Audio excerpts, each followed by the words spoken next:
नमस्कार, मैं पंकज प्रसून। दोस्तों, मध्य प्रदेश में बीजेपी जीतेगी, इसकी उम्मीद तो कई लोगों ने लगाई थी, लेकिन इतनी प्रचंड जीत होगी, आंधी तूफान क्या कहें, सुनामी चल रही थी बीजेपी की।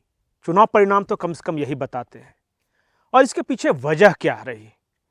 अगर छत्तीसगढ़ में बीजेपी के पास 3L फॉर्मूला था, तो मध्य प्रदेश में 3S थे: सेवा, संगठन और शिवराज। इन तीनों एस ने बहुत अंतर डाला। सबसे पहले बात करते हैं पहले एस सेवा की। कोई कहे ना कहे, माने या ना माने, बीजेपी के संगठन ने, वहां के कार्यकर्ताओं ने और सरकार ने लोगों की सेवा की है और वो सेवा दिखती है। अगर किसान खुशहाल हुआ है, 15% से ज्यादा कृषि का ग्रोथ रेट है मध्य प्रदेश में, तो ये दिखता है।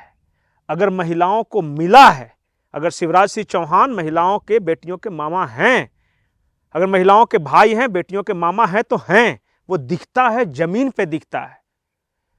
योजनाएं बनती हैं, जमीन पे उतरती हैं। योजनाओं में अब तक भ्रष्टाचार के बड़े आरोप नहीं लगे हैं। और तीसरी सबसे बड़ी शक्ति, जिसके बाद कहा जा रहा है कि चाहे आप कुछ भी कहिए, आप उनको अवॉइड नहीं कर सकते, वो हैं शिवराज सिंह चौहान। चुनाव के 3 महीने पहले इस तरह की चर्चा थी, शिवराज सिंह चौहान मुख्यमंत्री नहीं बनेंगे, उनका अंतिम चुनाव है। लेकिन उसके बाद शिवराज सिंह चौहान आए, और उन्होंने क्या किया? रैंप पे वॉक करते हुए, बिल्कुल जो रॉकस्टार टाइप में, उन्होंने योजनाओं की घोषणा करनी शुरू कर दी।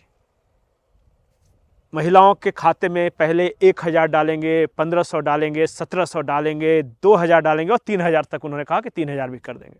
और मिले, उन्होंने डाले पैसे।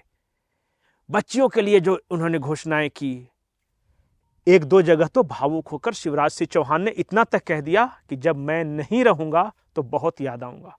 ये महिला वोटरों के लिए समझिए कि बहुत असरदार था। इसके ऊपर मोदी की गारंटी थी, मोदी की क्रेडिबिलिटी थी, बीजेपी का संगठन था। गुजरात के बाद अगर सबसे मजबूत संगठन कहीं है भारतीय जनता पार्टी का, तो वो मध्य प्रदेश में ही है। लगातार ये बात साबित होता रहा है।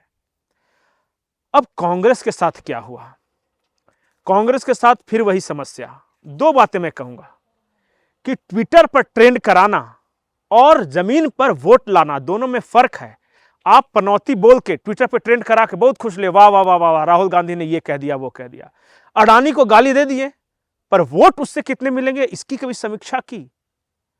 कभी यह सोचने की कोशिश की कि पनौती जो आपने कहा है, जमीन पर उसका क्या असर है? आपके कैडरों के बीच नहीं, जो कांग्रेसी हैं वो तो वाह वाह वाह वाह हाथ हिलाकर तालियां बजा रहे हैं, लेकिन जो न्यूट्रल वोटर है, जो आपको दे सकता था, उस पर किस तरह का असर हुआ? इसका एक समीक्षा जरूर करनी चाहिए राहुल गांधी को, प्रियंका गांधी को। तीसरा जो सबसे बड़ा कारण कांग्रेस की ओर से मैं देख रहा हूं, कमलनाथ बनाम आला कमान। जो हमें जानकारी है उसके अनुसार कमलनाथ नहीं चाहते थे कि मध्य प्रदेश का चुनाव राष्ट्रीय मुद्दों के पर लड़ा जाए। वो चाहते थे कि स्थानीय मुद्दों पर मध्य प्रदेश का चुनाव हो, और उनकी रणनीति सही थी। लेकिन राहुल गांधी आए, प्रियंका गांधी आए, उन्होंने दौरा किया और उन्होंने पूरा का पूरा नैरेटिव चुनाव के ठीक पहले राष्ट्रीय मुद्दों की ओर शिफ्ट कर दिया। उन्होंने अडानी की बात की, अंबानी की बात की, पनौती की बात की। उन्होंने मोदी पर हमले बोले, मोदी को रोंदू कह दिया, शिवराज सिंह चौहान को पता नहीं क्या कह दिया। और सारी जो चर्चा थी वो स्थानीय मुद्दों से, शिवराज सरकार के भ्रष्टाचार से हटके सीधे पनौती बनाम राहुल बनाम पर शिफ्ट हो गई। ये कमलनाथ के लिए कैंपेन नैरेटिव के रूप में एक घाटे का सौदा साबित हुआ। और हम देखें कि जैसे जैसे चुनाव नजदीक आता गया, कांग्रेस का जो अपर हैंड साफ साफ दिख रहा था, स्पष्ट दिख रहा था, वो मार्जिन कम होना शुरू हो गया था। और कई समीक्षक भी कह रहे थे इस बात को।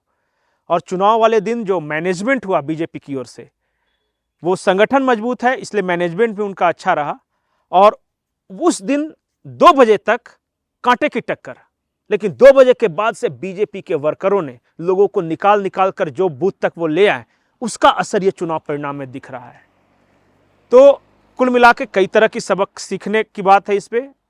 यहां भी यही कहूंगा मध्य प्रदेश में कि राहुल कुछ ऐसे लोगों के साथ घिरे हुए हैं जो कि जमीन से कटे हुए हैं, वो कांग्रेस की विचारधारा से ज्यादा लेफ्ट की विचारधारा मानते हैं, वो महात्मा गांधी से ज्यादा मार्क्स को मानते हैं, ऐसे लोगों से राहुल गांधी को बेहद सावधान रहने की जरूरत है। नहीं तो वो कांग्रेस पार्टी का भी वही हाल करेंगे जो लेफ्ट का हाल हुआ।